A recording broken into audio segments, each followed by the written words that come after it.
Hello, everybody. Welcome to the 44th episode of the Manor Podcast. I'm your co-host, Roger Bodee, joined as always with my best friend and other co-host, Michael Hamilton. Michael, so how was your Outsiders pre-release?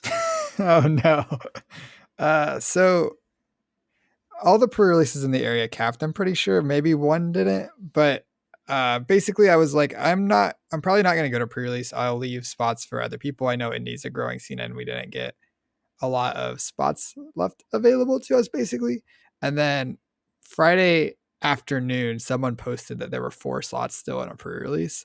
And I'm like, oh, in that case, I'll go. So I go click the little link they have to register, which was just Fab's like event registration, like built-in event thing where you just like click the link and it puts you in the event, which I don't think is supposed to be used for like reserving slots for an event or something like that. But I signed up through that, and about 30 minutes before the event, I call the store a couple times. Nobody answers, and I'm like, I don't really want to drive out there if I'm not going to get a slot, but I also don't want to not drive out there and have a slot be open for me. So I drove out there. I get there. The event's full. I go back home.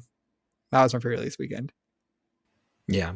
And I felt bad. I heard that story on Friday, and then lo and behold, a different LGS in the area was like, oh, we have 2 slots available tomorrow for our 1 p.m. pre-release. And I'm like, oh, well, I'll message them and I'll hold the spot and I'll give it to Michael.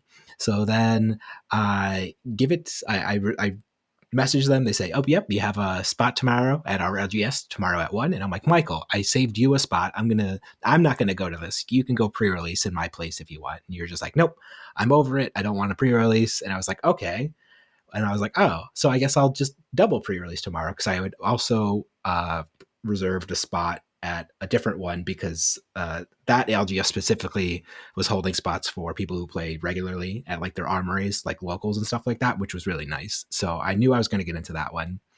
And so I show up to the one at 1 p.m. though the next day, and they're like, oops, we overbooked. You are actually the last person to register. Please go home now.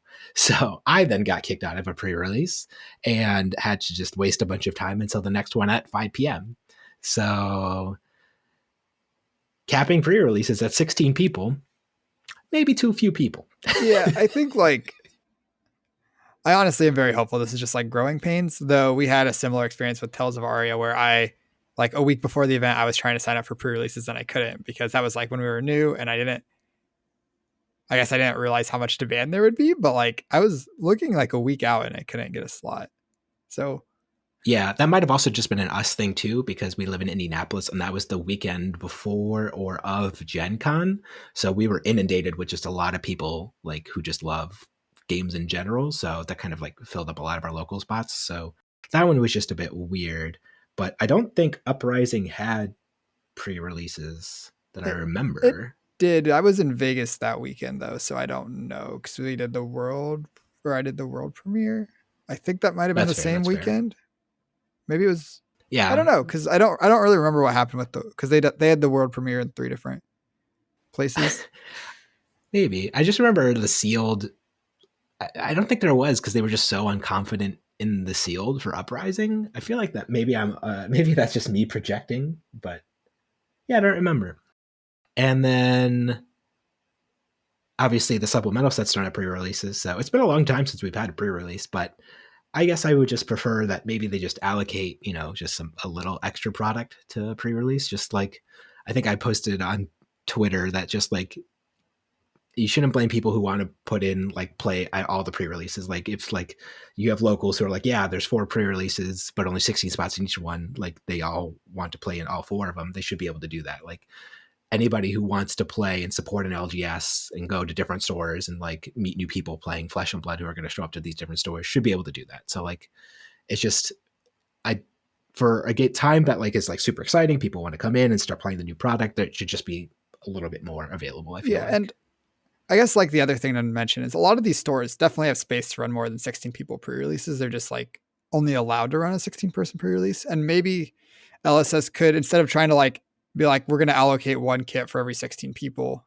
for the pre-release prices, maybe they're like, yeah, you're going to get 1 kit, but you don't need to cap your event, and you can just like order more product to run that. Or I don't know when stores actually get their product, if it's like they get 1 batch for their pre-release and 1 batch for their product that they're selling, or if they get it all at once. But Either way, No, it definitely came in waves because I don't think any like LGSs that I went to like for pre-release were just like, yeah, we just don't have any more product at all here, even for like prizes or anything like that. So okay. It seems like it's not that hard of a fix. Just get the product in the LGSs a week earlier and just let them use the extra product, even if you want to keep doing the one pre-release kit of prizes. Because I think like skirmishes have a similar thing where you get one skirmish kit, and if you have more than 16 people, then some people just don't get door prizes, and that's fine, right?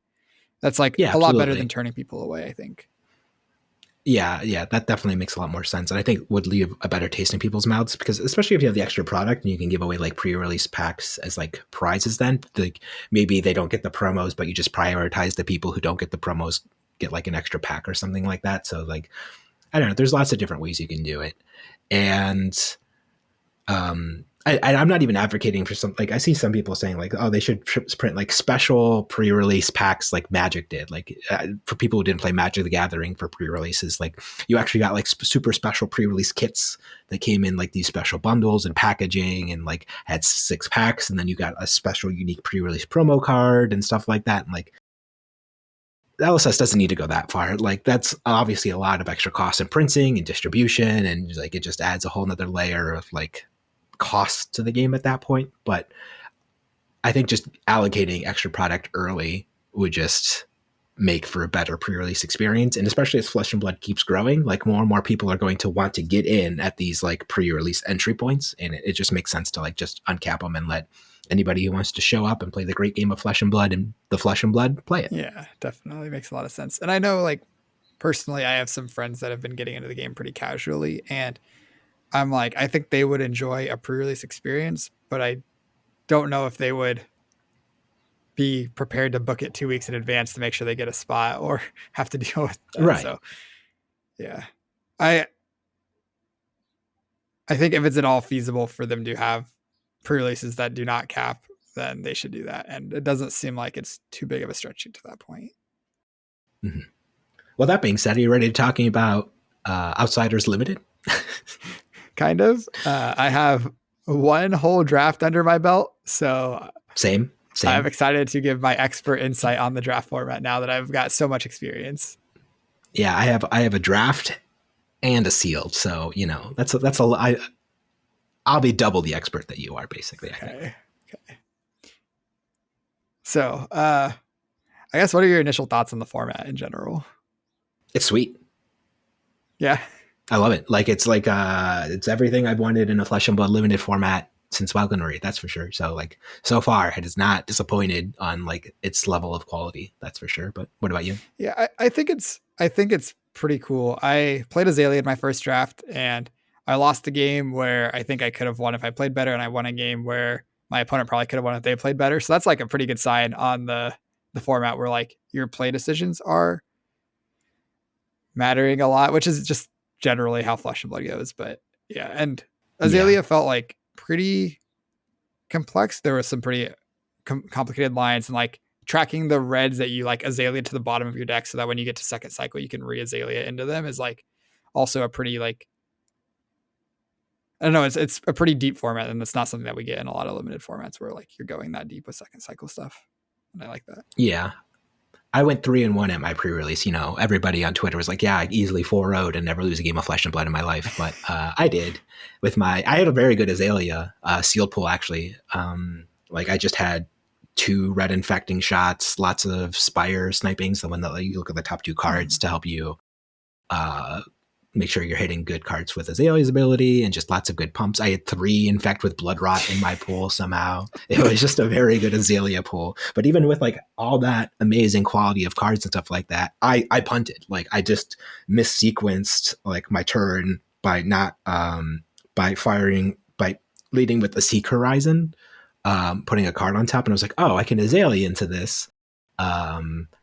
Afterwards, and then I realized, oh, I don't have a card in my arsenal, and then I only have 2 cards left, and then I can't like and there was no way to like fix it based on like what I planned out in my mind. Mm-hmm. Like so I just lost the game on the spot because I just didn't need to just take that line. I could have just blocked differently or just played a little bit more efficiently, and then I'd probably win that game. But instead, I just misused a Seek Horizon, and yeah, lose.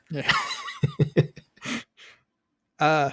I think the ninjas also seem pretty cool, I guess, jumping around a little bit. Like Katsu is very punishing if you don't block his surging strikes and has a reasonable amount of game. I like that the class with the best weapon has the worst blocking card. So like there's no class that's like inherently amazing at fatiguing. And then assassins, like I think assassins are probably the best of the fatigue decks, but their weapon is so bad that Oh, yeah. yeah. I was saying I was gonna jump in there because like I think saying that Kodachis are the best weapon is a little bit of a hot take in the limited format. Really? Yeah, I think Spider like one of my notes for this podcast is Spider's Bite actually OP and limited, especially in this format because like there's so many two blocks in the set, especially at attacks. So Spider's Bite lowering those twos to like one basically means like you're not blocking if all you have are like two block attack actions in your hand when this happens, and like that's not unreasonable a lot of the time. So that just kind of gives free reign for assassins to just come in with like whatever on hit or whatever ability they want afterwards. So like I feel like Spider like part of the reason why fatiguing or assassins are kind of in my experience so far pretty frustrating to play against is because of the power of Spider's Bites and how disincentivized you are from like blocking there and after. Sure, that makes sense. And then I guess if we jump back a second and then talk about Kodachis, the quality of like blue zeros in this format is actually kind of low. Like I think they kind of did a good job balancing it around. Like you can't just take a million blue zeros and just Kodachi people out of the game by blocking. Like I think they very clearly didn't want that to be like super dominant in the limited format, because there have been lots of hands or lots of picks and drafts and limited and stuff like that where I'm like, okay, well this blue is what I want, but like it costs one. Like there's a lot of ninja cards that like cost like one, especially in the class itself or generics as well. Like blue zeros are actually pretty hard, like playable blue zeros are pretty hard to come by. Like I guess if you want to, you can play things like brush off in your deck stuff like that. But like you're kind of sacrificing a lot there. Like blue Seek Horizons is fine, I guess, like that. It's not amazing, but really when you look at the blues overall in the set, there's just not a lot of like blue zeros that you're super thrilled to be putting in your deck. Sure, that is fair. Okay. Did you just want to get into start talking about the dynamics between the in-class heroes then, or is there anything else you wanted to touch on before we dive into that? Yeah, let's dive into that. So, jumping into heroes, you want to talk about Rangers because that's the one I have, I guess, the most experience with, the one I've actually drafted and played with. There's more than one Ranger in this set? Yeah, there's two Rangers. There's Azalea and who's the other one? So, there are reasons to play Riptide. You shouldn't be, every time you're a Ranger, that doesn't mean you should be Azalea. I think like the main reasons to play Azalea over Riptide are, well, most of the time, that should be your default. So the reasons you would play Riptide over Azalea is when you have lots of go again attacks, like you have the 0 for 3 go again arrow. What's it called? I could picture it. I see it in my mind. Falcon Wing. Yeah, Falcon Wing, and then Rabbles are good in, I guess Rabbles are good in both, but Falcon Wing and the traps are the main reasons to play Riptide. So again, I think especially like the majestic traps, but even some of the yellow traps and the red traps are pretty good in Riptide. So all of the traps, I guess, are just good in Riptide. Sure. So if you have like a decent trap count and you have several of those go again arrows, I think that's the main times you would look at playing Riptide over Azalea. Okay. Well, here's why I don't think I think Riptide's going to be my least favorite hero of this set. Not close in this format. So he naturally has a pretty clunky dynamic in his hero ability where like obviously there's not a lot of go again attacks. What, Michael? I forgot the other reason to be Riptide is he's the best virulent touch and death touch hero by a decent amount. Sure. So yeah. Okay. But those are very powerful cards for sure. However, but like there's just going to be, when you don't have cards like that, and since there's go again is kind of like a super premium in this format, like there's actually not a lot of attacks with go again on it, so there's not a lot of going wide. But then also, when you realize there's not a lot of go again in this format, that turns off all of the traps that punish go again. So like that's already like one subset of traps that are a little bit lower and limited than you might otherwise expect them to be, because you're like, oh, these ones are go again, that's going to happen all the time, I'll totally get value off my go again traps. Maybe. And then you have the other subset of traps that are only triggering off of reactions, which are obviously very good against, like, it's very good against like Azuri, but against like Ranger, that's just a block 3. You're like, I there's going to be a lot of matchups where that trap just can't trigger at all. And then there's also power power greater than its base power, and that one's going to trigger probably more than all the other ones, but like it also has the least relevant like punishing effects. Like there's boulder trap, like putting a -1 counter on a piece of armor is like not amazing in this limited format, especially considering like there's going to be a decent chance that your opponent just doesn't have any armor with block value to begin with, even if you do the thing. But I guess Buzzsaw Trap is very powerful when you do that, though, if you have the Majestic. So like I guess if you open Buzzsaw Trap, go for it. You can maybe play Riptide, but outside of that, I feel like the juice isn't worth the squeeze for his like lower starting health and the rate at which you're going to actually be like triggering these traps. Yeah, I think the go again trap will trigger more often than you're kind of giving it credit for. I think it's very good against Katsu and Benji, of course, the ninjas, and it's also very good against Arachne, and that's half the heroes. So like, it's quite good against half the heroes, and it's worse against the other half. But Oh yeah, as long as it's in your arsenal, it's good against Benji. Sure, yeah. But I guess you just activate his hero ability on something you can't block, and then it's good in your arsenal. So sure. yeah, and Benji will play a decent amount of attacks that are just like head Yeah, jabs or stuff, like red head jabs still. It's not like all yeah, of his things are going to be his that's hero fair. power enabled. Yeah, and I guess like, so let's talk about the conditions where like Riptide's like at his scariest, right? So like when you're at the end of the game and you're at like 1 or 2 life, you're just terrified to do anything. Like because if you like his traps triggering will just like kill you. But what you can do to play around that, and you can do this a lot during the game, is you can just try to play like efficient, non-pumped, non-go again attacks, and then try to block him effectively, and you'll just win the end game because he's a ranger. Yeah. So like that's kind of the other issue I had with him. When you get down to like 1 or 2, it can be really hard to block effectively against him because he has like, because like breakpoints are a thing. He goes like 4 go again into 4 no go again, and that's 4 cards to block. Mm-hmm. So it is tougher at that point, but Yeah, I wouldn't disagree, but yeah, I just haven't been thrilled with him. But and like I guess the other takeaway, like my seal pool with Azalea and like what I've seen from Azalea in draft is like she is like super good. Like if you get a good like Azalea deck, like you can just run away with games in this format, which is like really scary for a hero to do.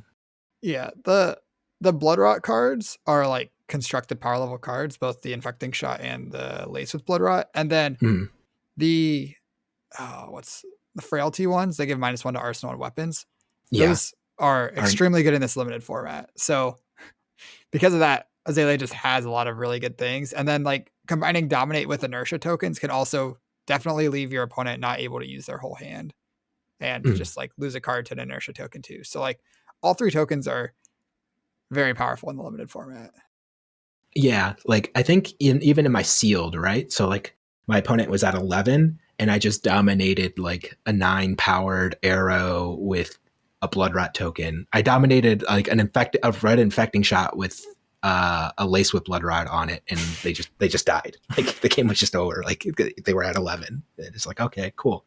That's a neat thing that a hero can do, I guess. Yeah.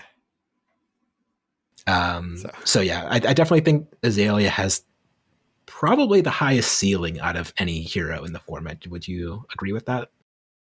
I think so. It's hard for me to imagine anybody that like, let's say you're in a draft pod and like you're the only Azalea player somehow. Like I think it's pretty safe to say you're going to win that draft.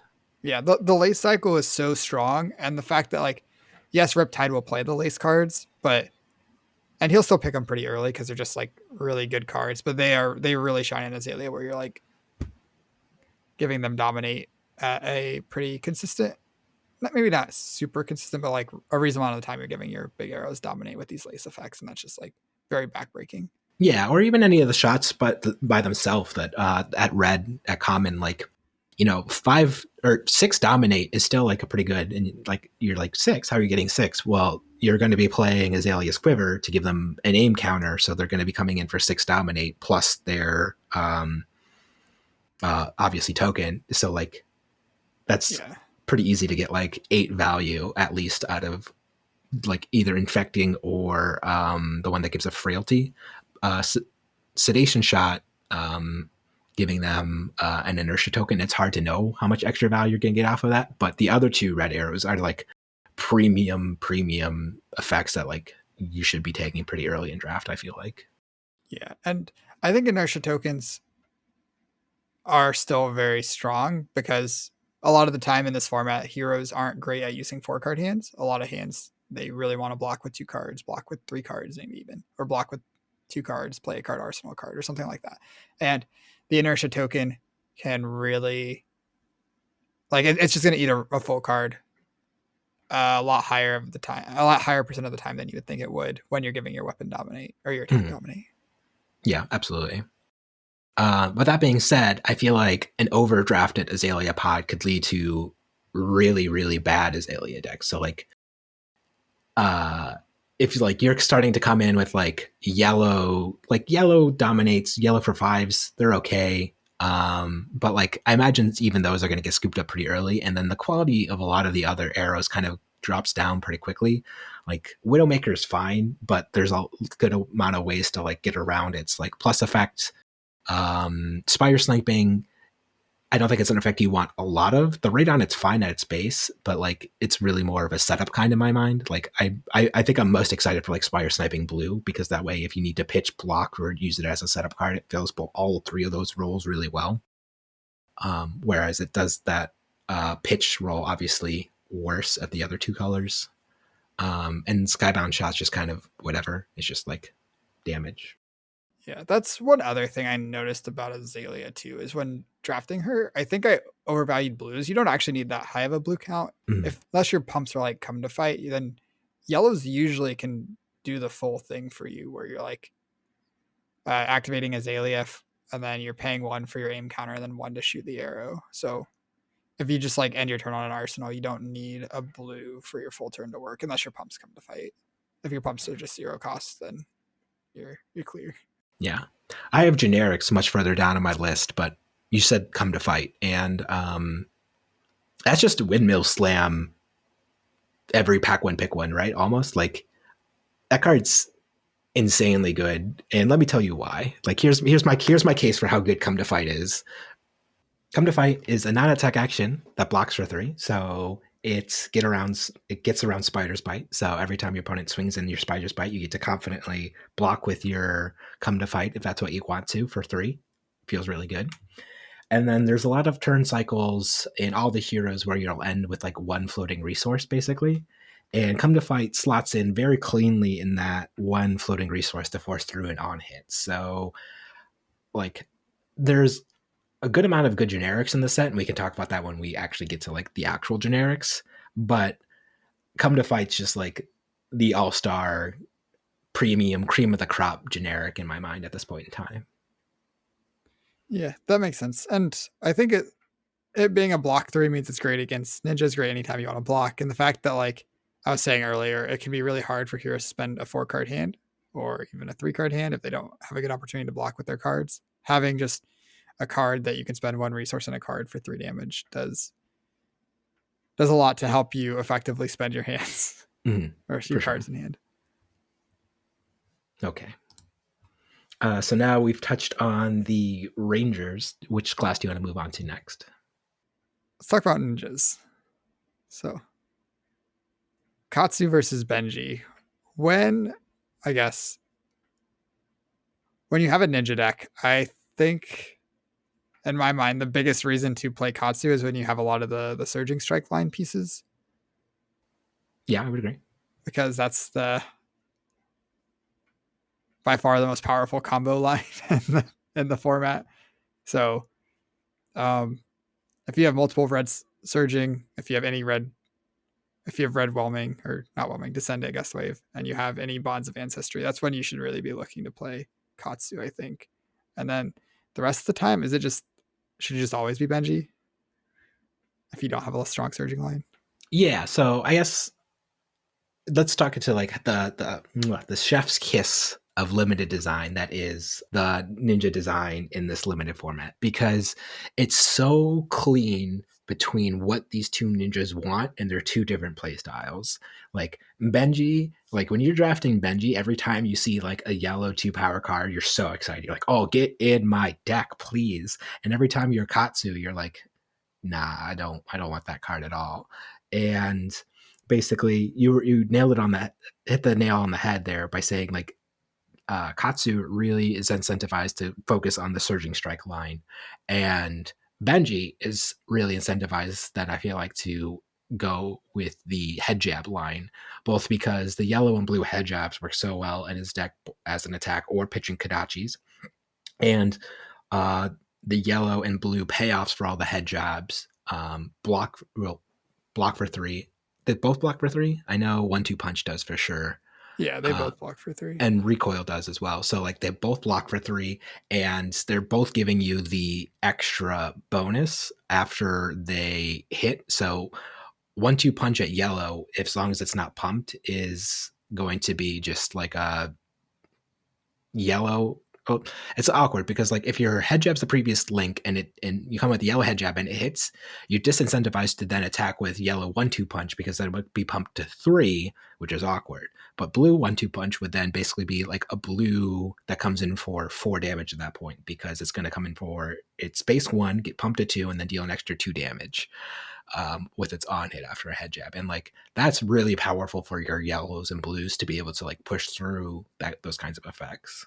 Yeah, and I think like red head jab, obviously like you want your red combo cards, but red head jab is especially very good in Benji because you're getting your 3 at rate, and then you can slide in your yellow combo card after if they don't block it and get the on hit trigger from the combo cards. Yeah, And but or if they do block it, sorry. And if they don't block it, then it's slightly worse if they don't block the first head jab, that you're like your combo card now will get pumped. But then if you have the red head jab and then you have another head jab, like a yellow head jab, then it's perfect. mm-hmm. Let's talk about the awkward stepchild combo line though in Twin Twisters. How do you evaluate like the Twin Twister line? I think it's just fine in both heroes. I think Katsu takes advantage of it a little bit better since the blue Twin Twisters cost 1, so you do not get to use it for Kadachis if you're trying to play blue Twin Twisters in Benji. Yellow Twin Twisters is probably fine because you can choose the pump mode on it.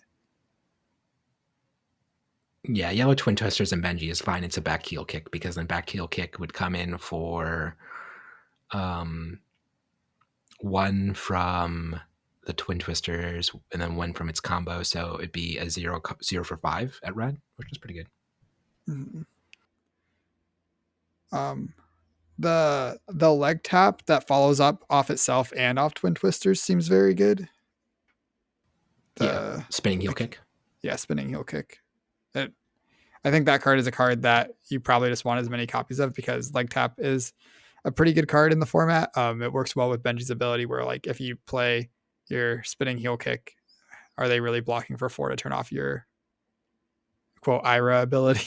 Yeah, for sure. +1 effect. So, and then it's just good in Katsu because it's a 1 for 4 that threatens Katsu's ability. Mm. So going back to something I touched on earlier, though, so if we look at the whole just ninja card pool, right, for swinging Kadachis, so we're looking for blue block 3s. At Majestic, that costs 0.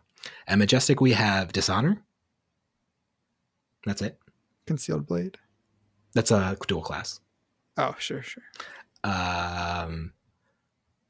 That's it. Then at Rare, we have Recoil and back heel kick. No, sorry, just Recoil at Rare. Then at common, we have back heel kick and 1-2 punch. So four total cards in the entire Ninja card pool that are blue zero cost block threes. Like those are premium picks, I feel like, at that point. Yeah, I would agree with that. And then like if we just look at like just zero cost that even block two, we just have head jab.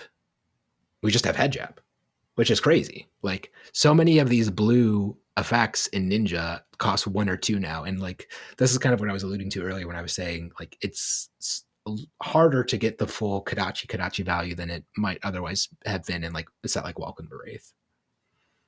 Yeah, that's fair. There are a lot of zero cost generics that block for 2, like Rabble, like Seek Horizons, like I'm blanking on other cards. Infectious Host, Feisty Locals,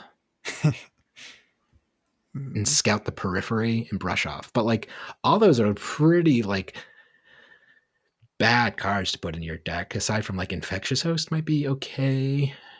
Feisty Locals, I'm not excited about. Yeah. Ravenous Rabble Blue, I'm not excited about. Scout the Periphery, I'm not excited about. And Brush Off, I'm like, all these are pretty mopey cards to have in your deck, I feel like. Yeah, I would agree. I think Brush Off is the worst because it doesn't even block for 2. But for sure. Yeah. The others are probably either being pitched or blocking for 2. I can't imagine you're casting them very often at all. But like a lot of limited decks, I feel like that is kind of the state that you get to with some of your blues is you're just blocking for 2 or playing them. And that's okay. They swing Kadachis. There's still going to be cards that like you'll want in your deck a decent amount of the time. Yeah.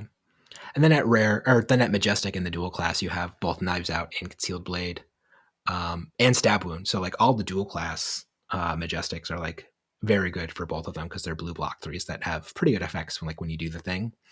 And then at rare though, dual class, I think both like this is going to be a hotly contested card at all colors is Hurl, and this card is so much better than it looks on paper. Like your opponent has to be terrified of going down to 1 life when you have Hurl in your deck. Like you basically start the game at like 1 less life than you would otherwise when your opponent when you know about Hurls on like second cycle and things like that. It's just a terrifying card. Yeah, going to 1's always scary against ninjas, but Hurl makes it like you just die if you don't have Seeker's equipment to stop it. Right. And in the end game, it's going to be pretty hard for you to like have that equipment left. Like you're going to probably find spots to use it effectively over the game, or at least I hope you do. And even then, like if you're in the end game and you're at 1 life, and then you're having to both have to defend this Hurl, the Kadachis or a Spider's Bite, and this on hit, like that's asking your cards in hand are being stretched very thin at that point. Like it's going to be very hard for you to come back into that game. Mm-hmm. How consistently do you think people are going to be able to do like the surging line though? Like how have you played? Have you seen a lot of Be Like Water be played or used or anything like that? Yeah, I think Be Like Water is good, and it's just kind of like red Be Like Water just kind of demands a 3 block a lot of the time because it's almost always if it hits, you're gonna like, especially against Katsu, it's gonna lead to something pretty bad. But even against Benji, like letting the red Be Like Water hits will often result in them getting the head jab follow up thing. And but Benji's ability. Yeah, so I think red head jab looks very good, especially when there's like a lack of 3 blocks in the format. Or sorry, red Be Like Water. Yellow Be Like Water is pretty good in Benji. I think Katsu will probably play it. It's a yellow 0, and a lot of the time it still will demand a block. And then the blue is a blue 0 for Kadachis, and also has decent upside in Benji as well. Yeah, even in Katsu, I feel like if you just lead with a Be Like Water, like your opponent's pretty incentivized to block that card, right? Because there's just so much value you can get, like if that hits, and having a card that feels like a must block in blue even is a pretty good spot for a card to be. Yeah, especially when it has Go Again. So I think Be Like Water is very good. Yeah, I would say that's like the premium ninja common at this point in time. And then yeah, that's I will say Descendant Gust Wave has felt a lot clunkier than I thought it would. Like its floor is actually a lot lower than I thought it would be. Obviously, when you do like surging into gust wave into bonds, like it feels very good, but there's not a lot of bonds of ancestry floating around. It's a rare, so you're not going to see a lot of it. And when you're just attacking it for three go again, it's not like you never feel like you're excited about doing it, and it only blocks for two and it doesn't swing Kadachi, so it's just been pretty clunky. Yeah, I think if you have the luxury of being able to sit on a specific card in Arsenal, it's a great one to leave in Arsenal because it combos well with Surging or with Bonds. Either side, you're happy to play it with, even if you're missing the third piece. Mm-hmm. So I think like it is a pretty good card to sit in Arsenal, but yeah, it's very bad when you don't have one of the other two pieces to go with it. That's fair. Anything else you want to say about the ninjas themselves before we move on to the assassins? I don't think I have anything else to say about the ninjas. Maybe I would say that I would guess that it's right to be Katsu slightly more often than to be Benji. I think like giving up 3 health is a lot of health to give up, and I think that's like something that people are overlooking when thinking like maybe you should default to Benji. I think you should probably be defaulting to Katsu, and then you have to have good reason to be Benji or have no real draws to Katsu to switch. But if you're just like kind of an average ninja deck with like some of each combo line, I'm probably just playing Katsu. That's fair. Benji does have interesting things going, and I feel like Benji is also going to be a hero that cares about the dice roll a lot because Benji on the play is a much different hero than Benji on the draw. I feel like when you get to be on the play and you start at 17 life, but your opponent starts at like 16 life, like that's the pretty good dynamic to start with, especially if you're starting with an arsenal from that point. So, and that's not really even asking a lot for Benji to do. It's just two lower cost, lower powered attacks to have in his opening hand. Yeah, I generally say like for going first versus going second, if you can like 3 damage and get an arsenal, it's probably pretty reasonable to go first. If you're leaking less than that and getting an arsenal, or leaking like around that number and not getting arsenal, I'd usually rather go second. So like it's pretty easy to see leaking 3 damage and getting an arsenal with Benji. So pretty happy Absolutely. to go first with him. Oh, he also has a specialization, Benji as well, the Majestic. So his is a, it's not a blue block 3, but it's a yellow block 3, and his specialization I would say is much better than Katsu's. Katsu's is the visit the temple thing, right? Floating dojo. The dojo, yeah. Yeah, it doesn't block. Okay. Assassins. They're a lot better than we thought they would be, huh?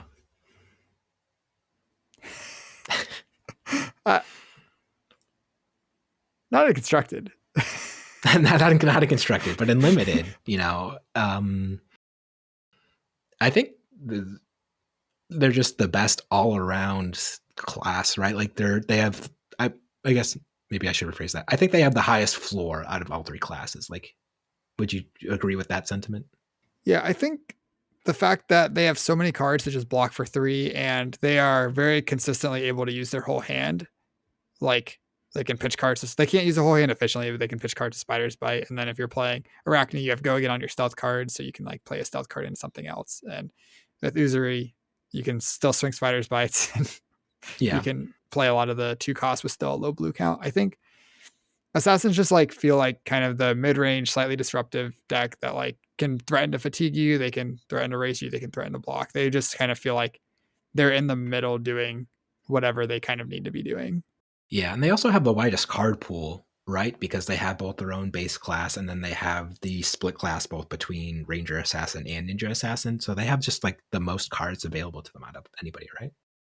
I'm not sure because I think there's like less assassin specific cards in each pack than there are ranger specific cards. Oh, is that how they balanced it out? Yeah, okay. I think so. I'm not 100% sure on like the pack collations yet or anything like that, but that would make sense to me. Yeah, I'm hoping we get more information about that, but I'm not sure. Yeah, maybe they are. Maybe it's not like that. I really don't know. Because basically in a draft pod, I'm imagining the default being 2-2-4. So like 4 assassins, 2-2 of the, like if everybody's like getting along and drafting their seat and like want like a pretty good deck, I was thinking like that would kind of be the default because Rangers definitely fall apart quickly when they're overdrafted in a pod. Ninjas to a lesser, I think they're fine if they're a little bit overdrafted, but I think their power level and their combo lines can start falling apart pretty quickly. Yeah. Ninjas like pretty quickly run into the issue where there just aren't enough good zero blues, and there's 3 ninjas. So Yeah. But the assassins just kind of are just happy to do like whatever, block, play, they're efficient stealth cards one way or another. I think it's a little bit harder if like there's like 3 Uzuris in the pod and only 1 Arachne, just because like Uzuri just wants and cares about the attack reaction so much, and those are a little bit more limited than just the stealth cards themselves. But she could still always just use her ability to swap in some pretty cool things. yeah, there's a lot of cards with stealth in the format. Yeah. And like there's lots of cool things you can swap in. Like Uzuri is really impressive with both the freewheeling renegades and feisty locals. So you kind of get to like pick which cards you're swapping in depending on when your opponent says blocks or no blocks. So when your opponent blocks your 0 for 3 or whatever you're coming in with, whatever stealth card you're coming with, and they try to cover it up, you can swap into feisty locals, and then feisty locals would get its bonus power because obviously it's being blocked by an action card. And then freewheeling renegades is good to swap in when the opposite happens, where your opponent says no blocks, you swap it in, and you just get to come in with your 2 card 6. So Yeah, though I would say most of the time you have a feisty locals and a stealth card. You should probably just be playing the feisty locals and arsenaling the stealth card for the next turn, or playing the stealth card and arsenaling the feisty locals for the next turn, rather than just like swapping it in, because it's not usually worth the card to get 2 extra points of value. yeah, that's fair. But I do think a lot of the generic 2 costs and 1 cost, like they're not cards that people are really going to be picking that highly. So Uzuri can end up with a pretty good amount of them, just like the 2 cost 6s, and she's pretty happy to just play those cards and swap them in. Yeah, I think she's the happiest basically with like almost any generic in the set. Like she's fine with cut down to size. She's fine with destructive deliberation. She's fine with wreak havoc.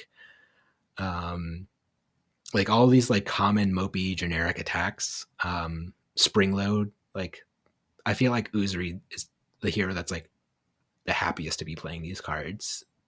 They're all like a little bit better than I think I initially gave them credit for overall, but given how much flexibility Uzuri has in like dictating them to make sure you're getting the highest upside with them, like I think she's the one that uses them the most effectively.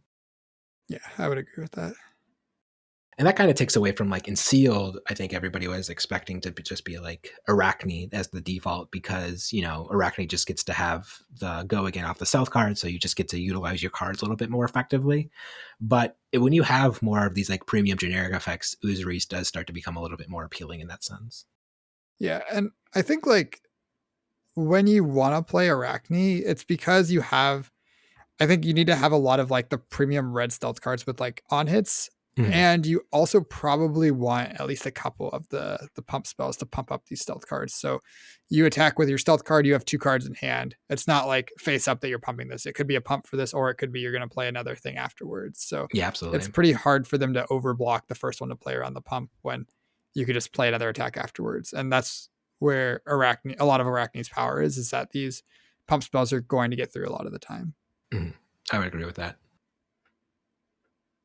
But Uzuri is a lot happier than Arachne just playing like yellow stealth cards, whereas Arachne's probably still going to play a decent amount of yellow stealth cards because they block 3 and you need a critical mass of stealth cards, but they are much less happy with them than Uzuri is, because Uzuri's just swapping them out a lot of the time.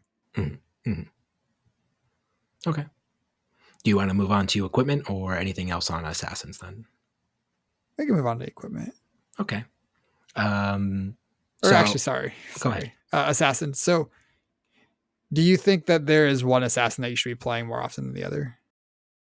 I actually think it's Uzuri more often than Arachne, which is surprising because, before I had played with the set, I probably would have said the opposite. But having actually played with the set a little bit, like I was saying, just the fact that Uzuri has control over maximizing the effectiveness of the generic attacks off of any of the stealths, and she's kind of happy playing whatever stealth card she wants to for that effect, or just coming in with like the 0 for 3 on hit stealth cards. Like she just has a lot more flexibility, I feel like, in her overall game plan when she's attacking than Arachne, where Arachne is very specifically looking to come in with like the red stealth cards that have go again, presenting these on hits, and then, like you said, trying to be tricky with them a little bit more. So I feel like he uses the generics just a little less efficiently at that point then.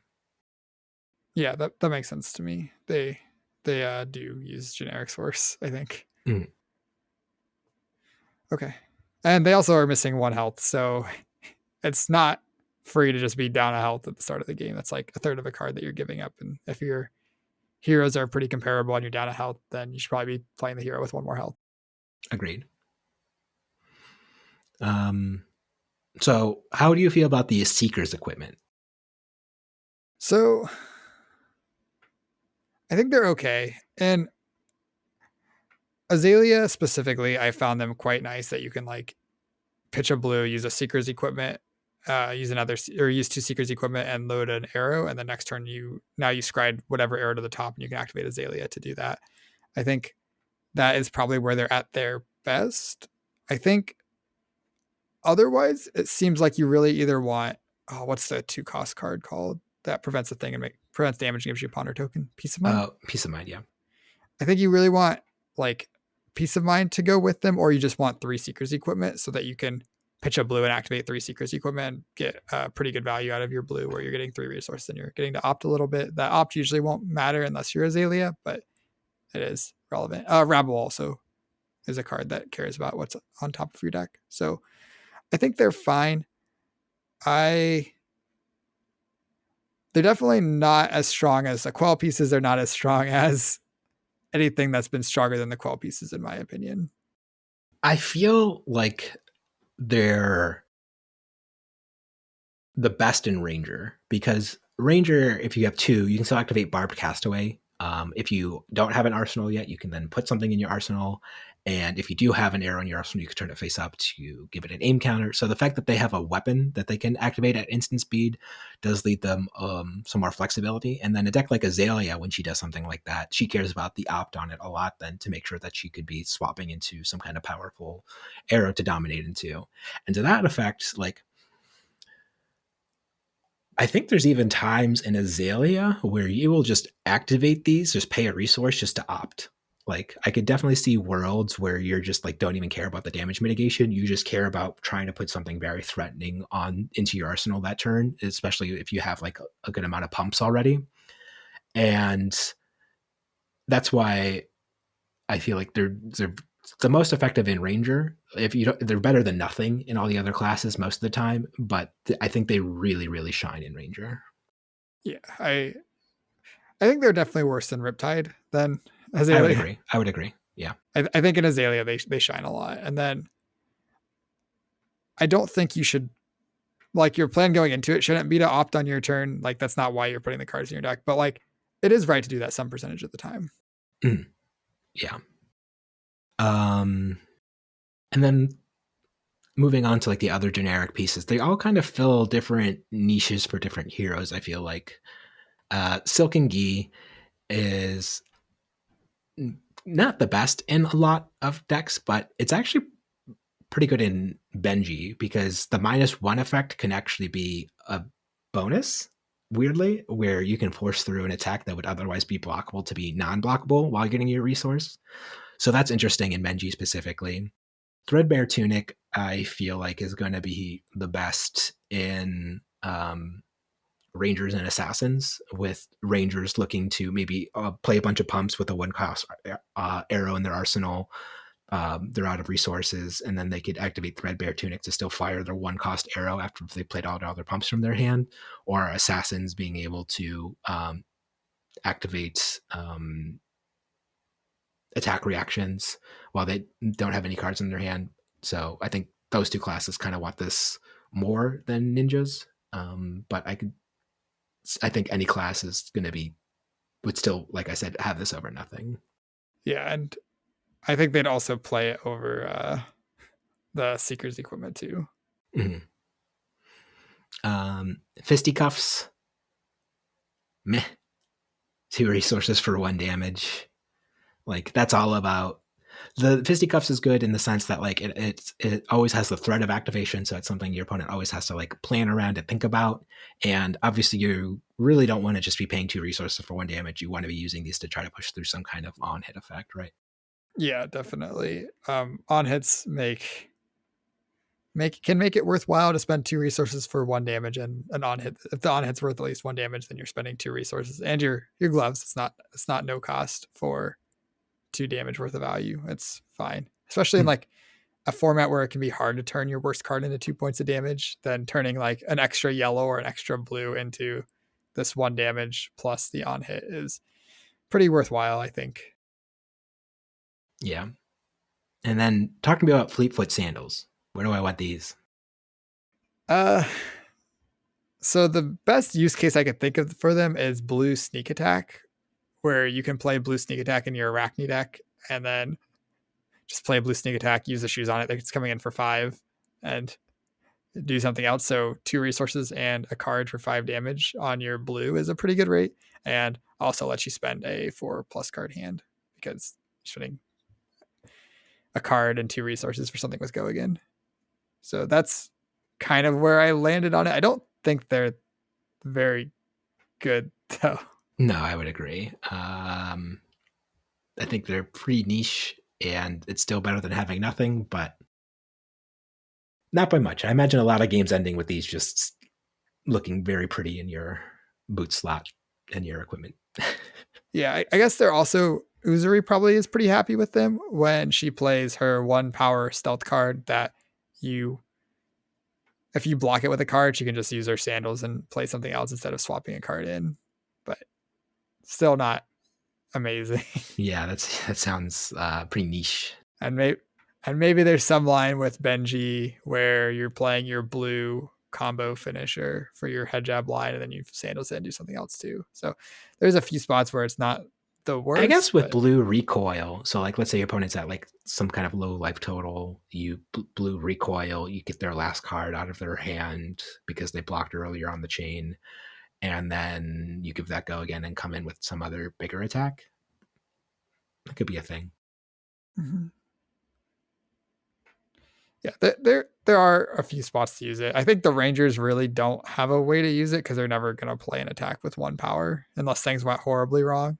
Mm, But I think ninjas and assassins can find some spots to use them. yeah. Oh, well, I was about to move on to generics after this. But I realized we missed 4 Ranger cards. We forgot to talk about Premeditate and Scout the Periphery. Well, premeditate's a majestic. Yeah, but these are all just Ranger cards, right? So They I may guess we're say moving generic on at to the generic. they may say generic, but they're basically dual class Ranger generics. Yeah, I would be very careful about playing these cards outside of Ranger. If you end up in a spot where you have to play them, I think blue Scout the Periphery is fine in the ninjas. It swings Sure, strategies. And by extension, yellow is probably okay. And a ninja's arsenal is going to be an attack action most of the time because they don't have a lot of cards that aren't attack actions, but it's still not where you want to be. yeah, absolutely. And plus, like this is like Azalea's favorite card at generic. I feel like because it pumps her arrow and she gets to look at the top card of her deck and makes sure try to like use her hair ability into something cool. Like this just screams Azalea to me more so than anybody else. But obviously, Riptide is still going to be able to like scout the periphery, load in your Death Touch, attack with Death Touch for 9. Like it's pretty good. Pretty good, yeah. Yeah, I think it's definitely at its best in Azalea. Red Scout the Periphery is like a very, very high pick when you're Azalea. It's probably lower than the late cycle, but not by a lot. I think it's a super high pick in Riptide as well. Just because of his hero ability, he's still attacking from Arsenal. Like as long as you're getting the buff from it consistently, and you don't have to worry about like having the Arsenal for it, like I think it's fine. Yeah, so I think Riptide's going to be able to use it effectively, just because as long as you're getting the pump on it, I think it's fine. Yeah, yeah. Riptide will be happy with it. Azalea, it's quite good. And the rest of the classes probably don't want it too much. Maybe ninjas can play it sometimes, and it's not the worst, but they're not looking to play it. And then I guess We talked about Come to Fight already. Would you say Ravenous Rabble is just the other, just high premium common of the set then?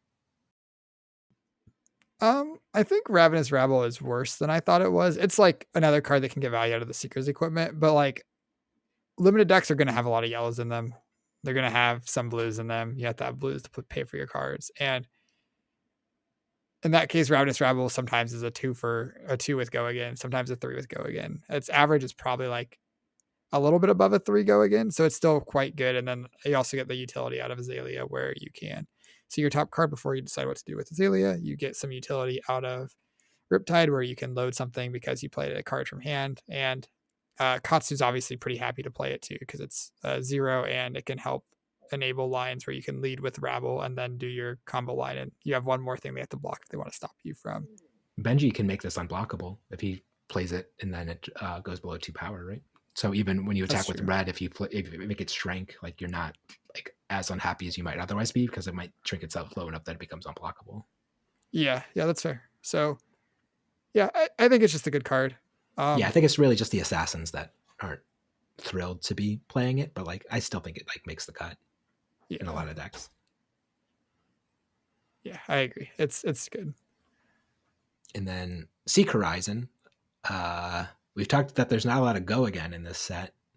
How good is two card 4 go again though? It's not.